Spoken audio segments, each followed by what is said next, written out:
If you can say not a creature is stirring, not even a mouse, then maybe you're one of those who works in a good research lab, virtuous and ethical, one that doesn't test on animals. Unfortunately, most research labs do use animals, and the creatures aren't just stirring, they're subject to testing, run by vivisectors, animal experimenters, and what they do for a living makes the Grinch look saintly. They are people like Harvard's Dr. Margaret Livingstone, who still to this day continue to spend millions of taxpayer dollars torturing animals in the name of science, how the system works, and how to change it. An actual scientist tells us how. Next on the PETA Podcast.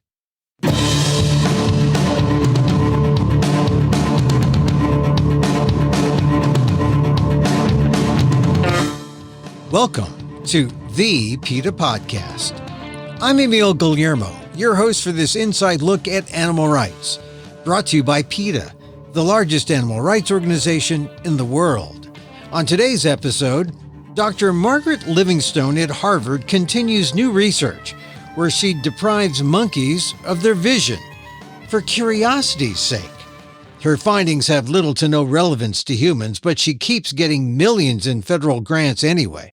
The grants, the bad science, tortured monkeys, most of whom are killed after the experiment, and then the cycle begins again. New grants, more dead monkeys. Dr. Katherine Roe, a former NIH researcher and now a PETA scientist, says that's the way the system works. But it doesn't have to be that way. Dr. Roe says most young scientists feel trapped and are forced to believe in a failed science model. In my conversation with Dr. Roe, she outlines what changes can be made and how you can stop the experimenters. On this edition of the PETA Podcast, Dr. Roe begins by talking about how she avoided becoming a vivisector herself. It was honestly just luck. So I'll date myself, but back in the early 90s when I was an undergraduate, so many years ago, I made the choice to pursue graduate school. I decided that I wanted to be a biomedical researcher as opposed to going into medical school. Those were sort of the two things I was choosing between.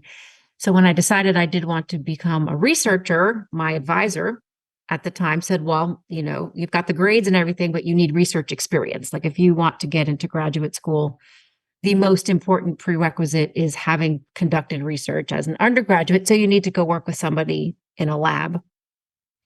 And he asked me, what are you interested in? And I gave him the answer I had at the time at, 19, which was I'm interested in the brain. And he said, okay. There's this one person who would be perfect for you. He does brain research with monkeys. He said, oh, you know what though? He's retiring. So, you should go work with this other woman who does research with humans. And so that's what I did. Just like that, on a whim almost, or the convenience factor of this guy's not going to be around, but she's going to be around. That's how you decide. That's how it was decided. And it wasn't even really decided by me. I, at that time, at that age, would have done whatever they told me to do. So if they said, go and work with this monkey experimenter, I would have done it. And it's something I talk about with my colleagues a lot because I reflect on that. I think to myself, had that person not been retiring, or had they decided, if the next choice on the list was another vivisector, would I be currently working in a monkey lab? Would I have the same perspective I do now, which is that this is morally unacceptable and scientifically problematic? Or would I be, somebody who PETA was trying to shut down? Do you think about that a lot? I really do. I mean, it's part of my job. I do a lot of things with PETA. One of them is making sure that the public is aware of how very invasive experiments are and how very limited they are in terms of translating into human treatments or cures. But the other thing that I try to do is convince people who are working with animals, who are experimenting on animals, to transition away, to point out to them how ethically problematic what they're doing is. And we see time after time that people who are experimenting on animals won't entertain that possibility at all. And so that mindset, that like locked in mindset of no, what I'm doing is important, what I'm doing is okay, has to get built, right? Like that has been built up in them over years. And I have to wonder, would that have happened to me? Would I have questioned what I was doing if I was experimenting on animals? And would I have convinced myself in order to get my research experience and get into grad school and then get my, all of the hoops that you have to go through to be part of the scientific community, would I have convinced myself that it was okay? And tell me about your contemporaries, other students who are in the same situation and maybe didn't have the kind of thing happen to them as you. I mean, it was clear you're going to go with the clinical person because the monkey experimenter was retiring. What if the choice had not been that way for others? And did they go down that other path? They would. And a lot of people do. I mean, the choice is, again, the younger you are in your research career, meaning if you're an undergraduate or a grad student, you don't have that many choices, right? It's not the case that every laboratory is open to you and that you're going to have the opportunity to work in any lab you choose. You're going to have the opportunity to work in a lab that has a position open, that is interested in you. And so you often have that choice made for you. And so I consider myself lucky that I wasn't assigned basically to a lab that uses animals, because I think a lot of people find themselves in that position and never, ever escape it, even if they think that they might, even if they think that, oh, I'll just do this for my undergraduate research, or I'll just do this for my degree. Once you start accumulating that type of experience, so let's say vivisection experience, or working with mice, or working with monkeys, or zebrafish, or birds, whatever it is, that's your background now. And so somebody who's working with humans isn't going to hire somebody whose past experiences with mice.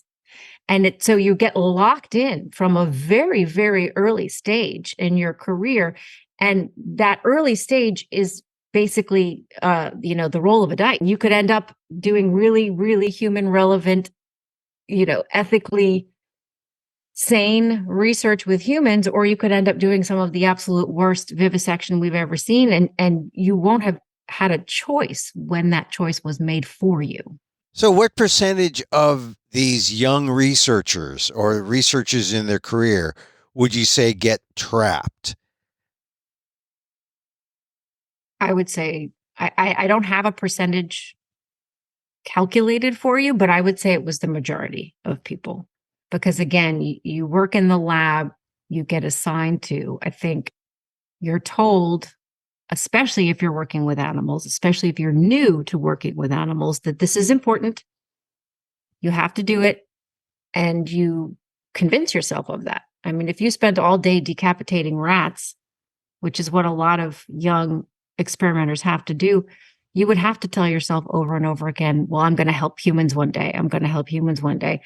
So I think a lot of people get trapped. I think it's really only the elite, maybe the top 10% of scientists, and I'll use that term, who are ambitious enough and thoughtful enough to say, what I'm doing here isn't working, or I'm not comfortable with it ethically, and I'm not going to do it. I think that is the minority of people. You may not have a choice though, right? Yeah. I mean, well, you always have a choice. I don't want to suggest that somebody who's working in an animal lab can't get out. They can, but it's going to be effortful. It's going to be a challenge. It shouldn't be. It should absolutely be acceptable for anybody to say, I don't want to experiment on animals, but I do want to go into science and medicine. What is the path that I can take? But that is a very taboo position to take. And again, the younger you are, the more easily suppressed you would be, right? If a bunch of scientists at your university say, you can't be opposed to animal experimentation. We do animal, you're not going to be a good scientist if you think about the ethics of this. And people believe it, because these are authority figures. These are people they respect. These are people who have had success in the industry. So yeah, I think there is always a choice. And we do have people who absolutely say, I'm not going to do it. But I think that they are the minority. And it takes a certain courage. You It have to does. go up against the establishment, and essentially you are a heretic, right? Yes, it is absolutely considered um, your persona non grata if you are willing to say that something that's so ingrained in the establishment is unacceptable, and you have to be brave. I mean, we talk about sometimes, I'm sure most people, I'm sure you are familiar, but probably a lot of your listeners are familiar with the experiments of Stanley Milgram, who was interested to see how people could be convinced to harm other people. And he brought people into the lab and he told them that they were going to shock other human beings, and as part of a scientific inquiry. And fortunately, no people were actually shocked. I can't say that for animals who are shocked in labs, but many, many people, like 90% of the people who we brought into the lab, were willing to shock their fellow human beings because they were told it was for science. And I do think this is what happens to a lot of the undergraduates who go into a lab and somebody's there with a red coat and says, you need to shock these mice, or you need to shock these monkeys, or you need to cut the heads off of these animals for science. And I think probably a similar percentage of people that Stanley Milgram saw who went along with it for humans would go along with it for animals. And it's only this very, very small percentage of people who say, hey, wait a second, wait. I'm not okay with this, and walk out. It's almost as if you question, it's like you question your act or your right to question, and you go along. And so there's a belief in the science that is so strong that it ends up being your mindset. You have to adopt it. And it's almost like a kind of culty. It is. Yeah. I think that's right. I think that is. And the willingness to conform, right? The willingness to go along with the group. In the Milgram experiments, he had conditions where he had an individual come in and they had to decide by themselves alone whether they would shock people and how high a level of shock they would administer to these humans who were actually Confederates. They weren't actually being shocked, but they were screaming, right? So the person who was administering the shock absolutely believed that they were shocking people and hurting them because they could hear them screaming in the other room. Alone, acting as an individual versus you sitting there with 4 other people. And so Stanley Milgram set it up so that the 4 other people who were in the room were like, sure, I'll shock it. And so the people were even more likely to do it if everybody around them was comfortable. And again, that is the laboratory environment. If you're brought into an animal laboratory, everybody there is handling the animals. They're injecting the animals. They're experimenting on the animals. You know what I mean? This is now your group. And to say, I'm not comfortable with this, I don't think this is okay, is not conforming. And most people will conform. Well, what does that say about the validity of the science when everyone's in this group mentality? How does it affect or impact the science and the credibility of the science? Is it even science at that point if people are manipulated? Because that's what it sounds like.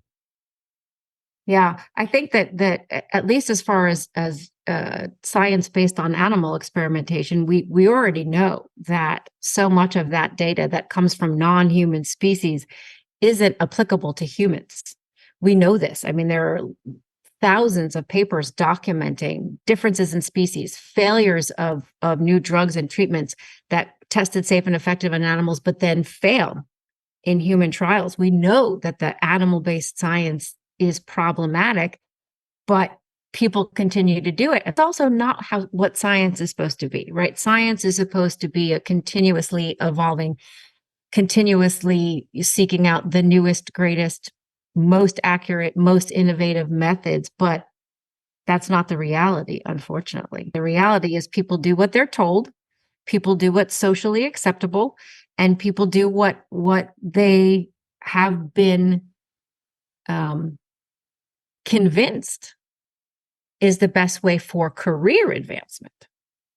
And so, the science, I always say that people tend to put scientists on pedestals because we've gone to school for some X number of years, which we did. But scientists are just like anybody else. They have to worry about paying the rent. They have to worry about paying for their kids' braces. They have to worry about keeping their job. And that means they need to keep the grant money coming in, and they need to keep the papers published, and they need to keep. Scientists are just as flawed as anybody in any career path. They're just as likely to gloss over something. They're just as likely to make mistakes as anybody else. And we need to take scientists off that pedestal because it's a mistake. The crazy thing to me is if they know it's wrong and they continue to do it, it is this crazy exercise, sort of like, almost like to bring up the cliche about Einstein, right? The definition of insanity, right? They keep doing it over. And we're no closer to cures. We're no closer to real scientific breakthroughs because it's really bad science. We're just doing an exercise. We're doing an exercise in not science, but careerism or something like that. Yeah. Yeah. It's it's you have to jump through all of these hoops, and you have to, meet these certain criterion. And somewhere along the way, and I don't think any scientist or medical professional thinks this is what they're going to be doing when they start out. I think most people are ambitious, but they're ambitious towards really contributing to the field, meaning they're going to develop new treatments or cures for humans, or they're going to acquire extremely important new knowledge. But what happens, as we see again in most fields, is that the need to meet certain criteria that have nothing to do with how innovative your science is, that have nothing to do with how beneficial your research is to either the field or to human health, but rather, did you get enough publications? Were they in a high impact journal? How much money from the federal government are you able to bring in? How many students have you pushed through? All of these yardsticks, all of these milestones that you have to meet have little to do with the quality of your science, and more to do with your ability to do the business of science. Right. Which are two different things. Right. The business of science. Well, it just makes me wonder that all this effort and all this work for generations has created almost like a parallel sub-science of, hey, here's this thing and it looks like science but it hasn't created any breakthroughs, but it is the exercise so our scientific minds are active. Meanwhile, in this real world of science, where we're trying to find breakthroughs and trying to find solutions, we haven't advanced at all. Or we have. When we have, it's not because of the efforts of the subscience, where they know that you can't cross species, you can't, you fail doing. They're the exercise of science versus real science, the breakthrough part. And that's kind of like the dual world. Now, we have generations, though, like you pointed out when you were an undergrad. You're still much younger than many people. The point is, by now, we must have a new generation of scientists who say, look, we're done with this sub-science parallel universe kind of thing. We need to work in the real world with real people, where there are applications where we can have breakthroughs. There's got to be some movement where those guys are winning versus the other guys. I certainly hope so. The thing that an obstacle we face is that all of those next generation scientists are being trained by last generation scientists who were trained by the generation before them scientists. So what we see all too often is that an experimenter, say, we can use me as a hypothetical example. It didn't happen this way, but it could have. I go into a monkey lab when I'm 19 and I start experimenting on monkeys. So then I graduate and I go to a grad school where they have a monkey lab, and I spend 6 years working on a PhD in monkeys. Then I go and do a postdoc, and then I have faculty. Now I've got my own students, and I'm teaching them how to experiment on monkeys.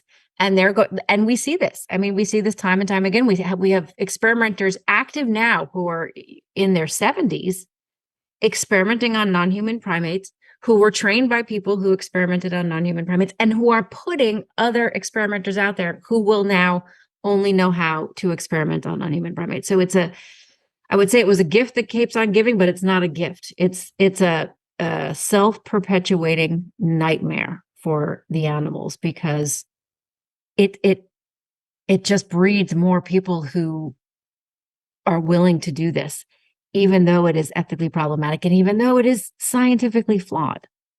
Well, it's also a waste of resources, a waste of time. If you know you're just doing this, like I said, you're in this parallel universe where you're acting like scientists, but you know that aren't there? I mean, people could say, to put a positive spin, well, this is not totally wasteful because we see how these things work, and maybe an ounce of this can be used in the real world with real people to get real solutions. But is that pertinent, or does that ever really happen, or is all of that science using the animals totally worthless? Yeah, it's a hard question to answer. So for a long time, before a lot of the new technologies that are available now were available, it was hard to look inside the human body. And so a lot of the earlier experiments with animals got more details about basic physiology, right? Things that are comparable from one species to another. But the reality we're facing now in terms of medical advancements is that we've basically tapped all of the species similarities that we can. And it's those differences that are what we need to understand and move away from in order to get at, how do human diseases develop? How are human diseases best treated? How are human diseases best cured? But again, the average scientist isn't looking for a new treatment or a cure for humans. They're just curious about physiology. Or it doesn't have to be physiology, but people who are working in biomedical research tend to be very curious about how the owl brain works, or how the monkey brain works, or how the rat, gastrointestinal system works. And the fact that it's not ever going to translate into something you or I can benefit from is irrelevant to them. Right. I mean, and I guess that's really the point. I mean, who are we to put a kibosh on curiosity? Curiosity should be that should be a great thing, that we are curious about monkeys and animals. And I mean that would be a curiosity causes as much pain and suffering as the curiosity that a lot of these animal experiments are trying to satiate, right? Yeah. I'm all for curiosity. In fact, all of the research that I did with humans was curiosity-based research. It wasn't going to have a direct impact on human health. It was what was classified as basic science research. So somebody could hold me up to a microscope and say, you didn't cure any humans with the 20 plus years that you did with your research either. That's true. You know what else I didn't do? I didn't kill a bunch of animals, right? I didn't harm anybody. I just answered interesting questions about the human brain. I can accept that curiosity-driven research has a value, but does it have a value that's high enough to compensate for the extraordinary amount of suffering that these experiments tend to inflict on other animals? And my answer to that is, unabashedly no. Well, also the breach of ethics, right? The breach of common humanity, or a sense of humanity, a sense of the humane. Well, what you see too often, and it's something that frustrates me more than I care to admit, but it really does frustrate me, is that people who are doing these curiosity-driven experiments on animals, these extremely invasive experiments on animals, often deadly experiments on animals, when questioned about the ethics, like how do you justify? They'll then immediately pivot to the new cures and treatments for humans. Like, we've got people suffering with Alzheimer's disease, and even though their research has absolutely nothing to do with cancer or sepsis or neuropsychiatric diseases, it's just curiosity-driven research, but they will justify it to the public by saying, but we need to have this information. And people believe it because, again, they hear somebody who's a scientist at Harvard or Johns Hopkins or at NIH and assume, well, they wouldn't say that it was going to benefit me if it wasn't. Yes, they would. Yeah. Yes, they would. And they do all the time. White coat intimidation is what it is. And it's almost like from the gods, right? The science from the gods, and they are the gods. And again, they are as flawed as anybody else. Yeah. They have the same expectations they need to meet. Yeah. So don't assume that somebody in a white coat has any more gravitas. Yeah, they're not above it all, certainly. No, they're not. Well, let's look at one specifically. Let's talk about Margaret Livingstone at Harvard. She has been on the radar among PETA scientists as doing the wrong kind of science for years.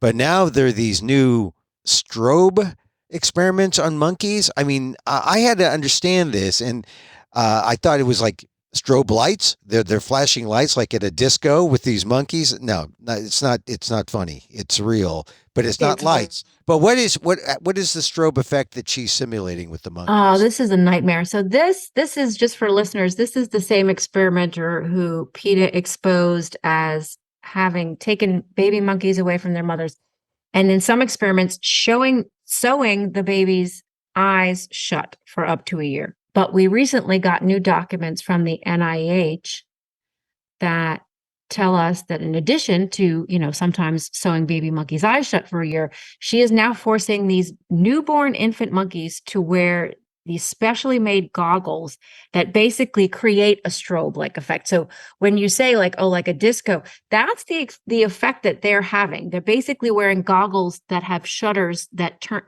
open and close at a really rapid rate. So they're having light and then dark and then light and then dark over and over and over again all day for a year and a half. So these baby monkeys taken away from their mothers, which we already know is like a disaster for them. Monkeys who are taken away from their mothers, like humans, and don't have normal physical contact with their mothers, have all kinds of psychopathology just from that, just from not being allowed to stay with their mothers as they would in nature. And now these experimenters at Harvard are forcing these monkeys to be having lights flashing on and off, or darkness flashing on and off, if that's easier for people to understand. But just turn the lights on and off in your house for 5 minutes and see how annoying that is. And then imagine living like that for a year and a half, just so that they can see, what does that do to the monkey's brains? Nothing good. That's the answer. Nothing good. Is there anything specifically they could say that these monkeys were exposed? Maybe it has some human relevance that we can draw from, or well, I don't know how many friends you have who were, raised in a disco and are suffering from that, but no, these are the epitome of curiosity-driven experiments. In fact, Margaret Livingstone, the lead investigator on these monkey torture experiments, has been doing exactly this sort of thing since the 70s. In some cases, she was using cats.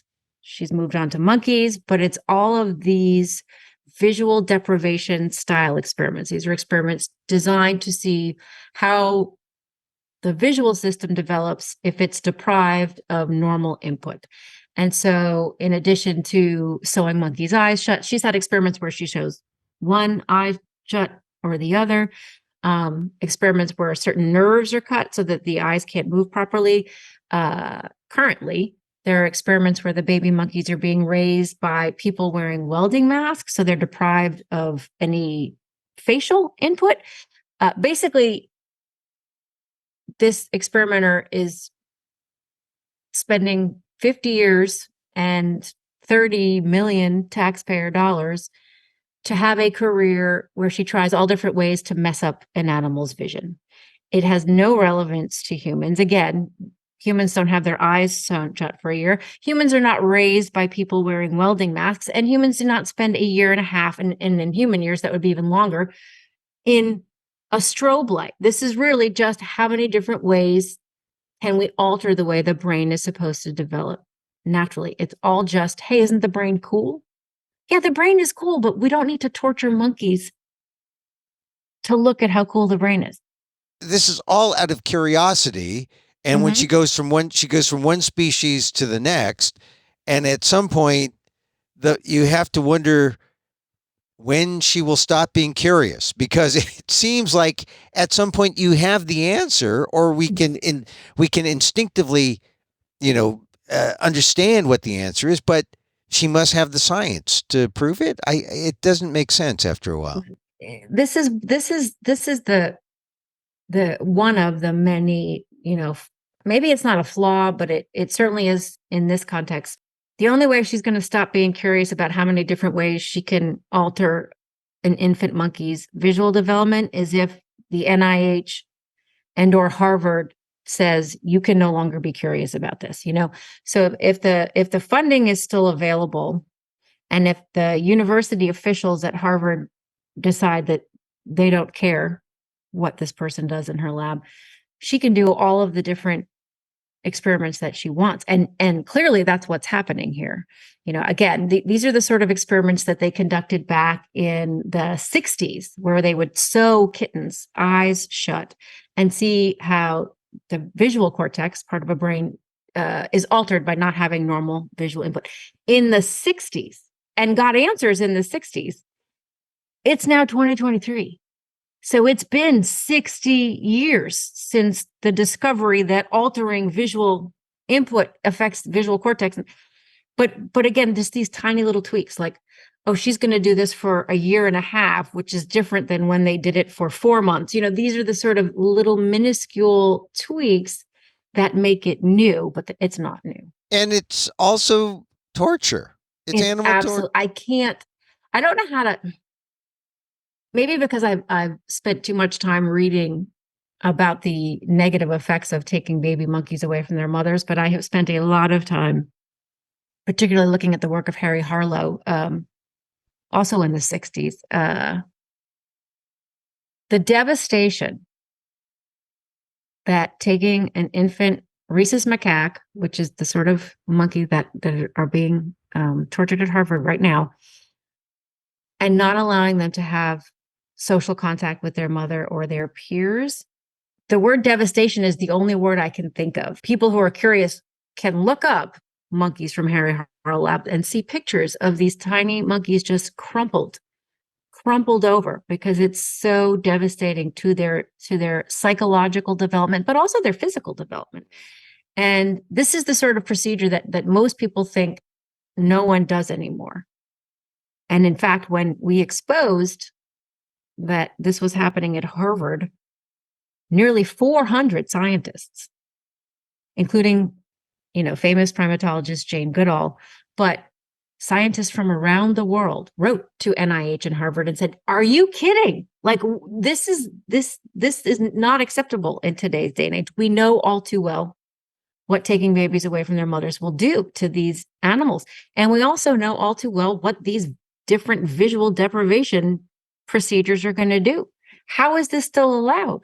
Yeah, and yet this continues, I guess, academic freedom, right? I mean, I guess she's a researcher, curiosity, academic freedom.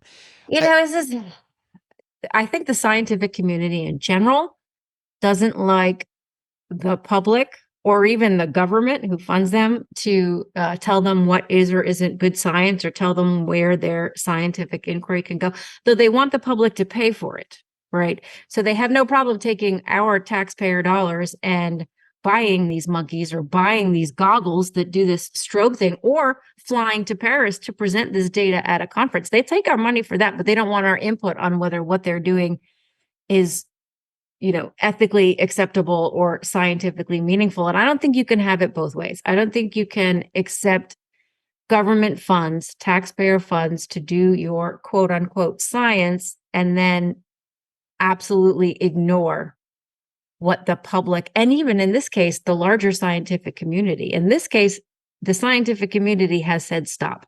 Well, who thinks this stuff is cool aside from Margaret Livingstone? I mean, she's doing it to satisfy her own curiosity. Who's telling Margaret Livingstone, keep doing it, keep doing it? This is the way, this is the way we've always done it. We can't give in. You got to keep doing it. I mean, why does it continue? I think if you're Harvard and have to decide whether you let it continue, what in part makes the decision is the $30 million that have come to Harvard to this experimenter.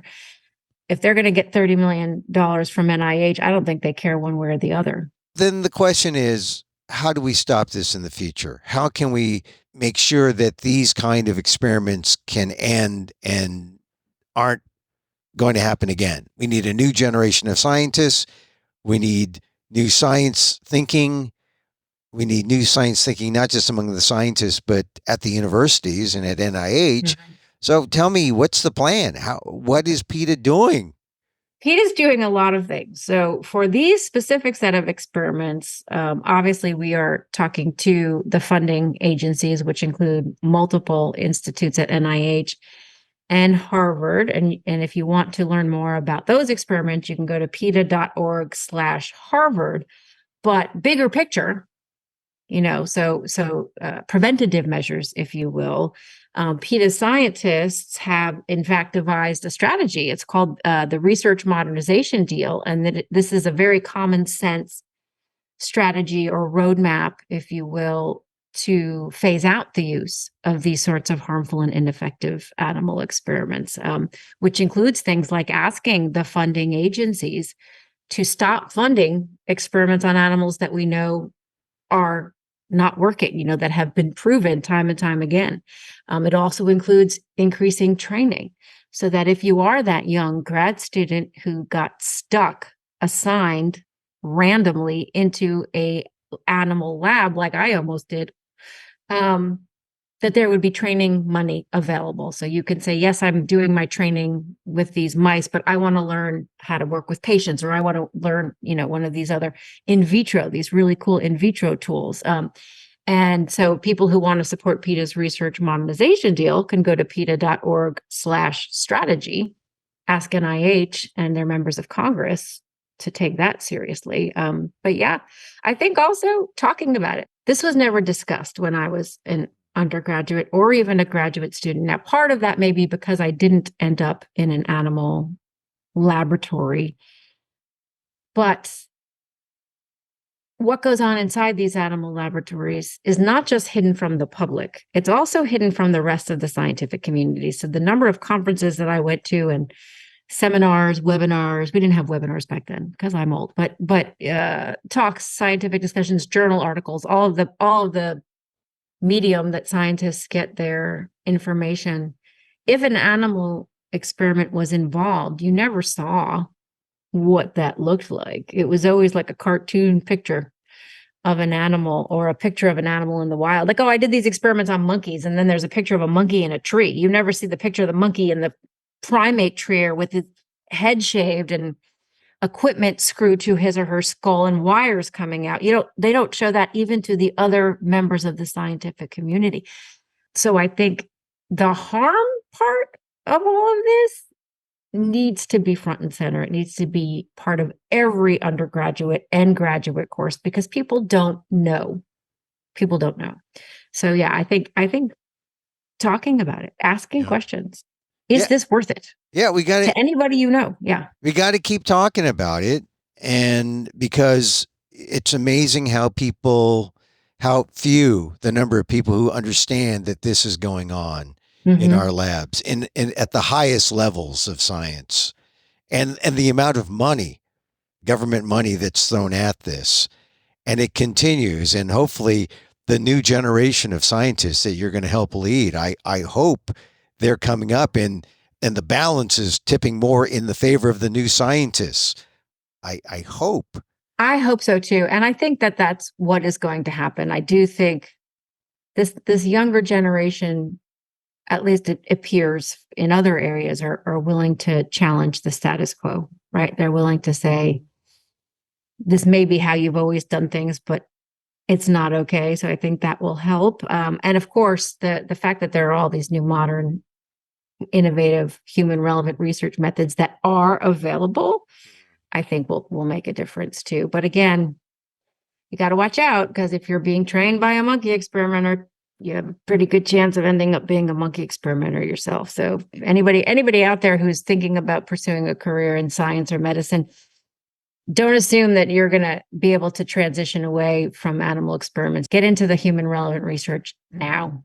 In many ways, we're all being trained by the monkey experimenters, not just the scientists, but the public, because we're cowed into thinking that what they're doing is right. Oh, of course. And the news media doesn't help, right? Because you'll say, oh, we've got a new cure for X, Y, or Z.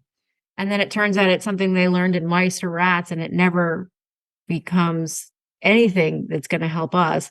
But people forget that. They just see the headline, right? The media needs to do a better job of qualifying these discoveries in mice and rats and monkeys, because those discoveries in mice and rats and monkeys have very little to do with what humans need.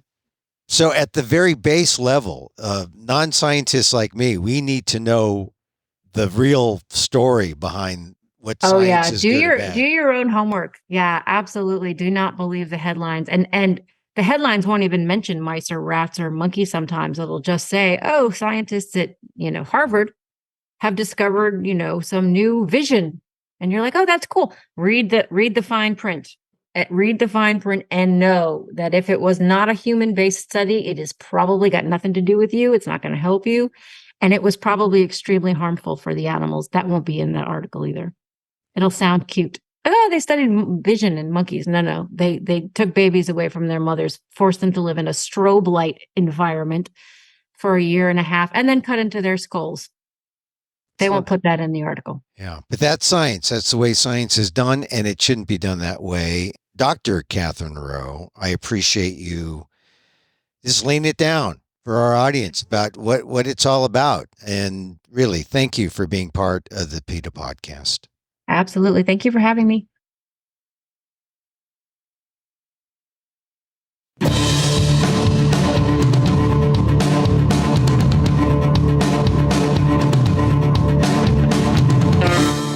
Dr. Katherine Roe is the chief of the Science Advancement and Outreach Division within the Laboratory Investigations Department at PETA.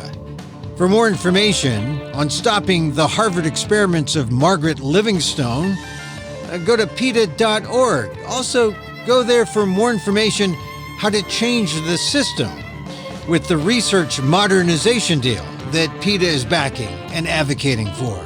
Go to PETA.org.